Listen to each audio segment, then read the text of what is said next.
You're listening to Contesting Wrestling, Minisode 49. Okay. We got to start with a couple of corrections. Yes. Actually, from our recent premium episodes. Yes.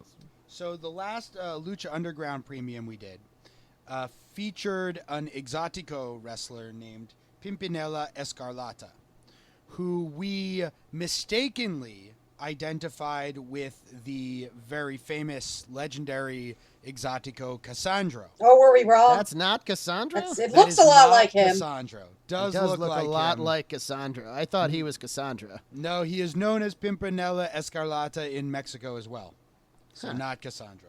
Because then I looked into Cassandro and looked at his face, and I was like, yeah, that's the same guy. And we're gendering them properly, right? It's like a drag queen situation where they're generally he/hims. Yeah, No, yeah, I they're don't know. EMs. That's a really good question. I looked into I it am a little almost bit. certain. I looked up Exotico on Wikipedia, and it said the whole thing is extremely ambiguous. Okay. Okay. And then and also I don't know. I mean, I imagine that it's pretty much the same pronoun situation in Spanish. I don't know if there's a different. Yeah, I don't know. This is a great example of a thing we all should have read up on before it's talking about. I did read up on it, and Sure. it didn't clarify it for me. Oh, look, Ben reads, everybody. In a smaller correction, Art Barr did a spinning tombstone in that hair versus mask match, not a spinning traditional pile driver. Just, Right. It does still less look important. like the spinning pile driver that Zangief performs. Which I think But was yes. also a tombstone. Was also an inverted pile driver. Yeah, maybe. I don't remember that well. No, I'm still on the fact that wasn't Cassandra, because then I completely looked into it. Like, oh, that's Cassandra. But I guess I didn't look specifically into whether or not that was him on the show. If you look they're up making Pimpinella Escarlata, Yeah. it doesn't mention that he's Cassandra. They are making a movie of Cassandro's life. That's awesome. Yes. I hope it's good. I'd like to see. I don't even know if it's going to be in English or Spanish. One If of it's in these days Spanish, we I'll should- watch it with subtitles. One of these days, maybe we should do a whole episode on Exoticos Yep. with maybe somebody who knows more than we do. Yes. I'm sure we know someone. So also from the Eddie Guerrero premium episode, which I guess has... Oh, no, not the Eddie premium episode. The episode we're supposed to be reflecting on right now, which was our first Eddie Guerrero episode. We mentioned California Proposition 187, and I looked up what that is from Wikipedia. Also known as the Save Our State Initiative. Oh, I already feel like this is going to be This is going a not bad good. place, isn't it? A 1994 ballot initiative to establish a state-run citizenship screening system and prohibit undocumented immigrants from using non-emergency health care, public education, and other services in the state of California. So none of that's good. Hot button topic with the crowd on hand that night. Right, so the Los Gringos Locos were using that to get heat. In that It worked. Well, it's good at least that it generated heat, that people were like, oh, this is a bad thing, and the villains... For that right? crowd. That's yeah. for that crowd at least, yeah. Right. Well, once again, it's refreshing to watch wrestling where you can have somebody come out and be clearly bad, and that makes them a bad guy. Unambiguously enough that they can, and it's not controversial that they're just talking about it. It's like, what does he really think? No, he comes out and he's a bad guy, says a thing everyone in the crowd doesn't like, and then the crowd boos the bad guy. It was a simpler time, I guess. It's kind of history. Why, it's kind of the reason that, I mean, I'm not going to say that I respect Nazis, but at least they're out and proud, living their life openly and putting their beliefs out there in comparison so we can find to them so many and punch people them. and just because there's so many fucking people in the media and luckily none that you encounter too much in everyday life, in New York, but there's so many people out there who you're just like, I know what is underneath all of this bullshit that you're saying. You just don't want to pay the social cost of being openly a Nazi. You know? And you call them out on it, and they're like, oh, you're making assumptions about my intentions and this blah, blah, blah. They'll deny it. But then, like, you argue them sometimes into a corner where it's like, okay, the only reason why you could have this view is some kind of racism. Yeah. Like there's no other explanation for it. But by then, it's just, you've lost them. Well, if somebody says to you, I'm not being racist, when they're obviously being racist, I believe that they usually believe I that they're agree. not being racist. I 100% Racists agree never with that. think they're being racist. They think they're right. I was thinking, Right. I would argue too that even a lot of people who are on the Nazi and Nazi adjacent far right would argue that they themselves they're like, oh, I'm not being racist, I'm just being a realist. Or like, I'm not being racist. I've observed the world around me and have come to these conclusions. Yeah, and they're like, oh, it's unfortunate that these things are true. Like, I don't want it. Like, that's a thing that I've heard. Like, it sucks that these things are true, but unfortunately, some people are just better than other people. Like, And sometimes it's not literal racism, like based on skin color or anything like that, but some other kind of xenophobia or ethnocentrism that they can't identify. Like, it's like, oh, I don't have a problem with black people, as long as they dress in suits and ties. As long as they XYZ, Yeah. Yeah. Right, exactly. Or Which you still do, by the way. Or people who like have a seeming obsession with making like moralistic value judgments about hip hop. Right, exactly. And like still do it in 2020. Still. It's like, dude, does it not occur to you that there are perhaps deeper reasons why this is a particular obsession of yours? Oh, yeah, it's only been the dominant musical form in America for 25 years. It's just a fad. It's going to pass. Ugh. Right? All I am on this mini is disgusted noises, everybody. Well, It's not real music, but I'll totally tolerate grindcore or like fucking right. Oh, man. Yeah, or not to get too much into a hot button topic, but I have only ever met one person, I think, and it's somebody who listens to this podcast, so I want to make sure that I'm acknowledging her in her existence, but I've only ever met one person that is both an avid aficionado of hip-hop and understands what makes quality hip-hop and what constitutes good rapping, even if though that's obviously a very subjective thing, and also really enjoys Hamilton. That's interesting. Because I would also argue, I mean, this is a topic for another time, but I would also argue that Hamilton is an extreme form of very soft racism, even if it was composed by a person of color. It is a lot of glossing. It's a lot of glossing over slavery with hip hop in a way that I find very disturbing. I don't disagree with that last part. It's Democratic Party anti-racism, right? Yeah, exactly. It's Yeah. like- Well, I don't know. When you go to see Hamilton, do they hand out textbooks?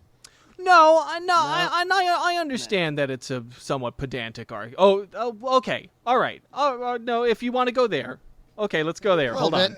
Oh boy! Because this is I'm gonna go this is nap, a criticism. everybody. This is a criticism I've gotten from somebody else before. We're like, well, you don't go to a musical for history, right? Like a Jesus Christ Superstar. That's not how it went down. And in almost all contexts, I agree with that. And in almost all contexts, it's true. But America already has a giant problem with glossing over the ugly parts of our history. You could have really stopped at America has a giant problem. Yes, well, but we have a bajillion giant problems. But there is something grotesque to me about using hip-hop specifically to whitewash so much of this history.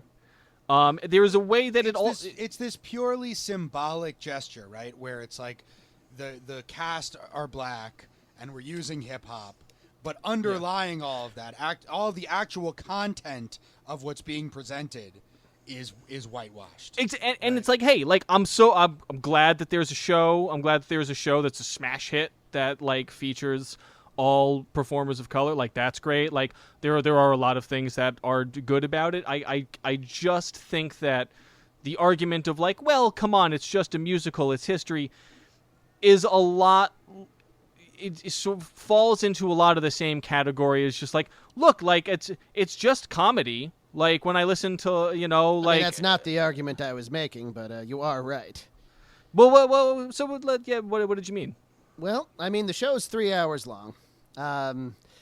It wasn't primarily about that topic, although I do agree that they could have gone more into the slave ownership of several of the main characters. Namely, Hamilton. Hamilton. But when I watched the show, I found the amount of story they put in it to be very tightly delivered in the first place. You pick and choose what you're going to put into stuff like that. Now, I also want to point out when it comes to something like Hamilton, Broadway has been super backwards for a long time, and a lot of people in New York even don't really want to admit that. It's still kind of controversial to have a rock show on Broadway, let alone a hip-hop show. And I think that is the biggest point and the biggest takeaway that I took from Hamilton, that they did it. There is plenty of media, including in the theater, that you can go find that addresses all of these topics. And I would love for the theater owners in Broadway, once Broadway opens up, to maybe open their minds to a wider set of musicals written by people of color about heavy topics. But I think that this one wasn't it. This one might, however, open the door to those given time. I mean, even if it is like a whitewashed form of hip hop made acceptable for an like older white audience, it's still the most hip hop thing that's been put on Broadway. It's a way of bringing it into the culture. I will give you that. To me, it sort of resembles Christian rock, in that it takes an art form that at least once upon a time was subversive. Hip-hop is still subversive. I would say rock music has largely lost its ability to be subversive in our society. But yeah, for the most part. But it's taking an art form that is supposed to be subversive and then using it to be like, hey, guys, you know what's pretty good? The status quo. I mean, that's one interpretation of it. I think that just the fact that they got a hip-hop musical on Broadway is breaking the status quo. That's all. The cast is breaking the status quo. And, like, the fact that here's a bunch of people of color taking American mythology and making it their own and saying, oh, well, we're Americans, too, and if you don't like the fact that we have these people playing these characters in these stories you've told us, and they are stories having a little bit to do with the truth, then, you know, we don't care. We're just going to put it on anyway. And that's what I thought of when I saw that. No, and all of that is a positive, and I'm not trying to denigrate that. I'm just saying that. No, you're not. But the fact that it's like, yeah, we got to have this musical where they play people who may have owned their ancestors and raped them is very disturbing to me. And then the amount that people love it, and the degree to which people, whatever, enjoy what you want. Life is hard and short. Exactly the people who support mainstream Democratic politicians who were the target audience for the fucking DNC this year, which was the most fucking condescending piece of like, just let's the make glossing, you feel good about a society glossing. that's No, I totally get it, Evan. I get both of your points. The ones that were touched by the ones that were touched by the gesture of the fake kente cloth. Anyway, right, this is contesting Hamilton. You beat me to it. Look, I like going into whatever we want on the minis. I want to also clarify, I don't think you're wrong, Evan, about all this. I think it's great that Hamilton has sparked these conversations amongst people like you and me.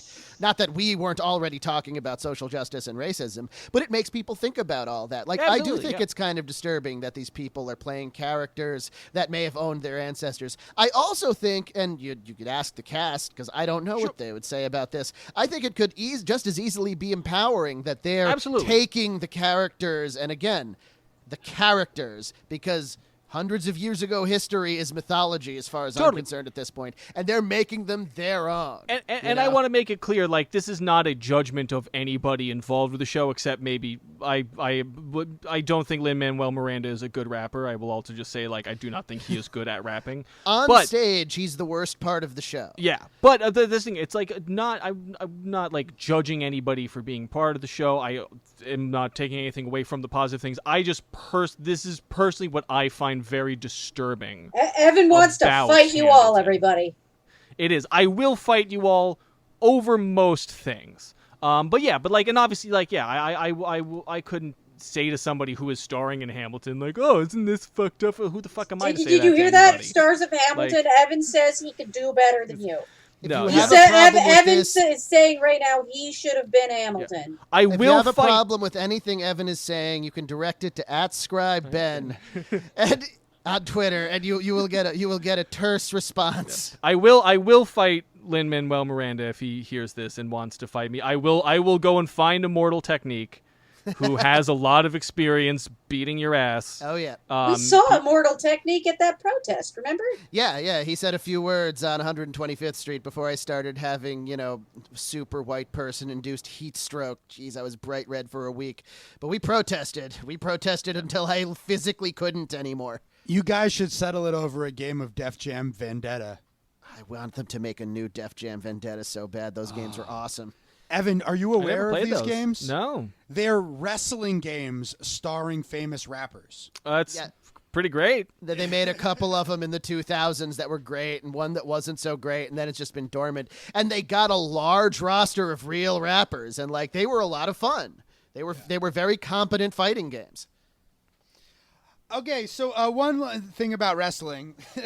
Wrestling. So there was this YouGov poll recently that spoke with 471 adults who were 18 or over, right? Adults who used to watch at least one of NXT, Raw, SmackDown, or Dynamite. And they were trying to ask people why they stopped watching wrestling. And there was a list of things they could pick, and they could choose multiple things. So it wasn't one or the other. They asked them, was it because... It's a better way to do that, by the way. Yeah. They asked them... And none of these results are very definitive, but I think it's just interesting how they did it and what they saw. So the first thing is they asked people, was it because it's more cartoonish than when you liked it? 30% said yes. They said storylines, are they not as good or interesting? 29% said yes. Are the characters not as good or interesting? 28% said yes. Are the matches not as good or interesting? 26% said yes. Other, 24%.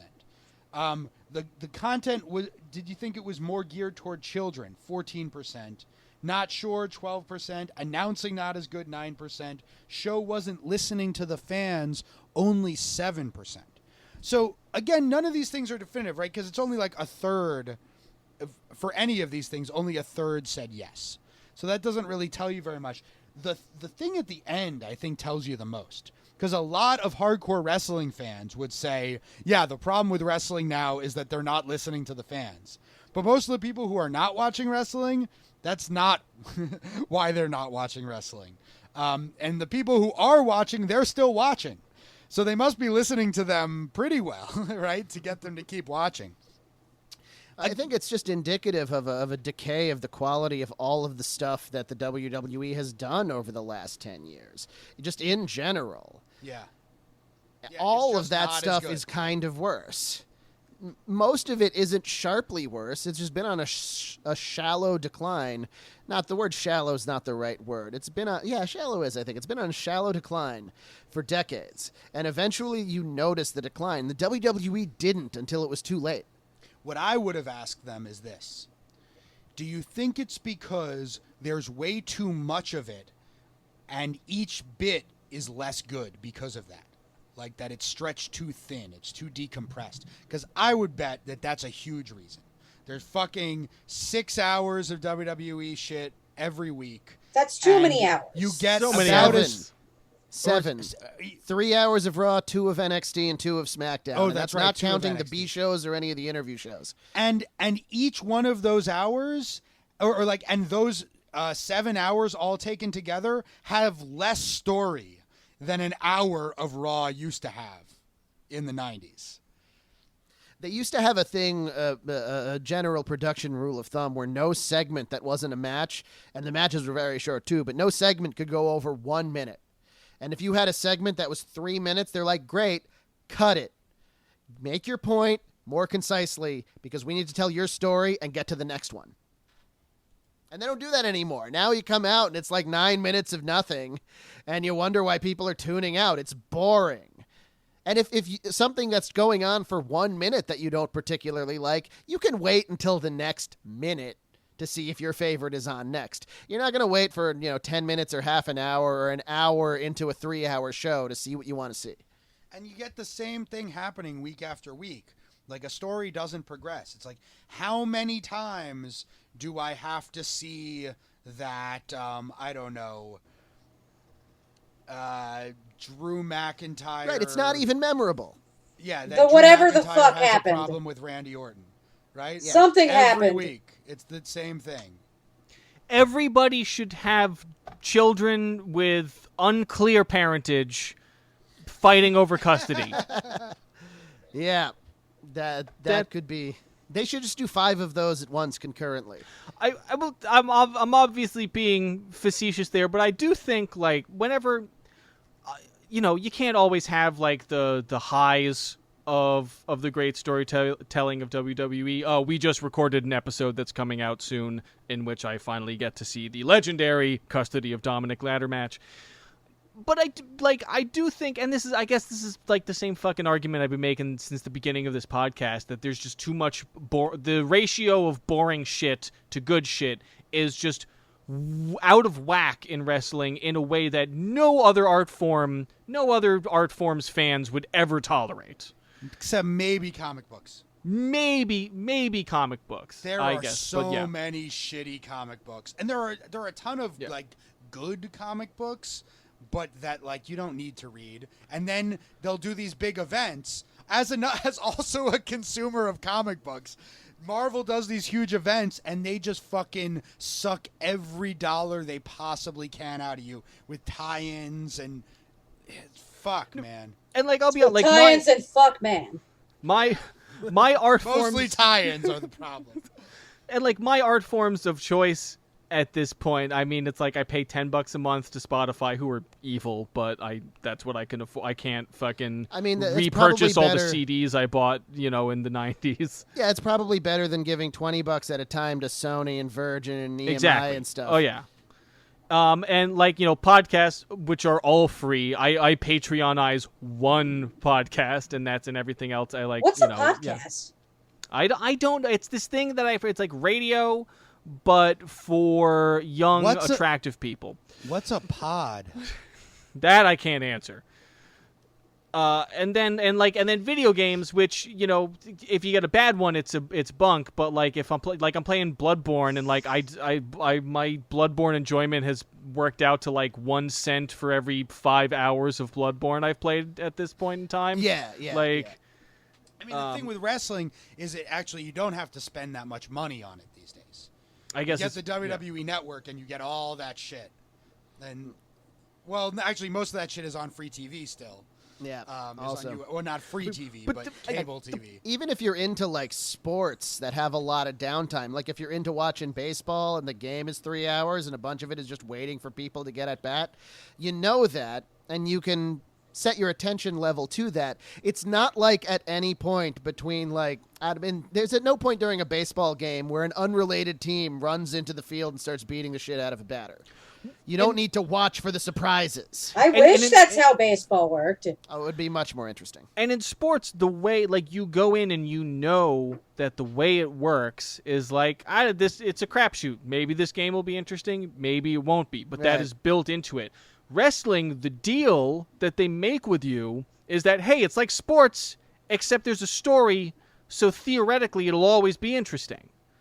Like, it's supposed to be like, it's like if somebody was watching sports and they're like, no, it would be good if we had this, but then you also had 2 guys fight over custody of a child in the air. That would make this basketball game better. And I just do more shit that hooks people. Like, not everything has to necessarily be like the telenovela style storyline, but there's so much fucking so much stuff that we watch that it's just like, guys like, I'm good at wrestling, I'm also good at wrestling, let us wrestle and see who's the best. And I'm like, I would watch I would watch amateur wrestling if I wanted to see who was the best at wrestling. I mean, give me a story. Yeah, there's a couple of things going on. Like, on the one hand, if you're a wrestling fan and you care about, again, you're invested in the wrestlers and you care who's better than who, like, that's going to go a lot farther for you. But you'll never know who's better than who. Well, in the story, you will. Right, but then if the story's boring, then they're not following through on the deal. Right. I think a common complaint amongst old wrestling heads is that it's lost the sports appeal. Is that a lot of fans have exactly the attitude you have, Evan, which is, well, I don't just want to watch these guys wrestle, but for decades that was the primary thing they sold, and it sold very well across the country and around the world. The AWA, started by Vern Gagne, they were famous for doing like one angle a year, and then all of the rest of it was just like tough guys battling. You can't do that anymore. The fan base has changed deeply. And I think a real problem is all these matches that happen week to week on TV, it doesn't matter who wins. They're just all in the mid-card. Like, wins and losses, and a lot of wrestling fans complain about, wins and losses used to be very significant for who's going up the card and who's not. And, like, losing a guy a big superstar actually getting pinned was a rare occurrence. Now you see everybody get pinned all the time. And so that aspect of it means a lot less. I think the real problem is, there's two real problems. One, the networks, WWE themselves, but even more so, the USA Network and are too fucking greedy for people's attention. And they just want more and more hours of content that they can sell advertisements for. That's one. A second problem is the real risque, like deeply emotional, fucked up storylines like the Dominic one, they kind of can't get away with anymore.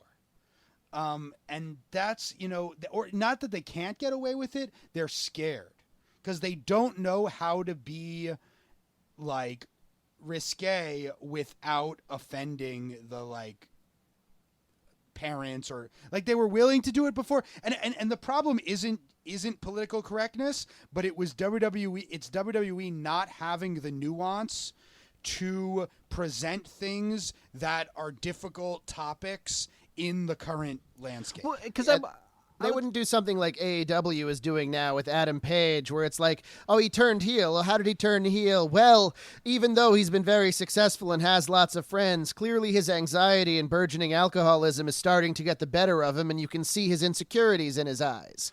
No, that wasn't the storyline that would have gone on in the 80s. Instead, they did, oh, yeah, Jeff Hardy's a fucking drunk. Right. No nuance. Well, because it doesn't, because I don't think what made like the Dominic match, I don't think what made that interesting was that it was risque. I think it was that it was affecting. I think it was that it was something that it had stakes. It had actual stakes. Now obviously there's there can be exhaustion if everything is super high stakes all the time. But there can be emotional stakes to it. And I guess this is what they try to do, and they fail to do it, but I just feel like there is a lack of emotional stakes. And then they're also like, they can't do the sports angle anymore, right? They can't pretend that's, well, the reason it worked 20 years ago is because there were theoretically more people who like still at least sort of bought it. And like, you can't do that anymore. But then to also not do meaningful storytelling, or at least affecting storytelling, even if it's cheap, like, I don't know. I think it speaks to what I was saying before. Like, look, there is something real about what place on the card you are, right? Whether you're in the main event or not, how much money you're making. And when a win or a loss dramatically affects where you are on the card, and I know they've decided whether you win or lose, but they've decided whether you win or lose based on your performance and whether the crowd's getting behind you or hating you or this or that. Those stakes have been lost. Each match does not have a significant impact on where you are. And I think this is something that like CM Punk was really frustrated with. where he's like, look, I'm getting the biggest reactions. I'm getting people emotionally involved, and it's still not pushing me up the card because you're forcing John Cena and The Rock into that position. He also said when he was the WWE champion and they were bringing in the guys from the Shield, they wanted him to get Roman Reigns over. And he was like, okay, how about we have a match and Roman beats me? And they're like, no. You're still gonna win. There's gonna be DQs and countouts. Just make him look strong. And Punk would be like, well, he'd look really strong if he beat me as the champion. And then you could be like, oh, he beat the champion. And they're like, no, we can't have him win the match. Now just make him look strong otherwise. It's like, no, just have him beat Punk. Punk will stay over. Punk has the crowd and the power, and you got to know when and how to do that. Yeah. I think we're at a bit of an impasse here, Yeah. Evan, but I'm listening. Y'all are just getting so deep, and all I can think of is pee pee poo poo jokes. So I figured I would just let y'all go. And I think this is a cool impasse, and I think this maybe shows us the path forward a little bit, like where we have to build on in the future of this podcast. Yeah, that's a good foreshadowing. Foreshadowing. Yeah. We recorded this episode, this minisode, after an episode that'll come out in a couple of weeks, which will make this all make a lot more sense for you when that happens. Look forward to Eddie Guerrero Part 2. Lie, cheat, and steal. This has been Contesting Wrestling. If you enjoyed this, you should check out our regular episode. I mean, no, I don't think anybody listened to this one for the first time ever. But in case you don't know the spiel, check us out at Patreon, patreon.com/contestingwrestling, where you get one extra episode per week, $5 a month. Follow us on Twitter at ContestingW to let us know what you're feeling, how you feel about things, what you think of what we've done so far, if there's anything you think we should cover, that kind of stuff. And also, just if you want to say hi, we want to hear from you. Say what's up. Because we love you. We do. We do. Thank you for listening, because we're talking. We have serious emotional stakes in you continuing to enjoy this podcast. This is the ultimate storyline, really. This has been Contesting Wrestling. We love you. See ya.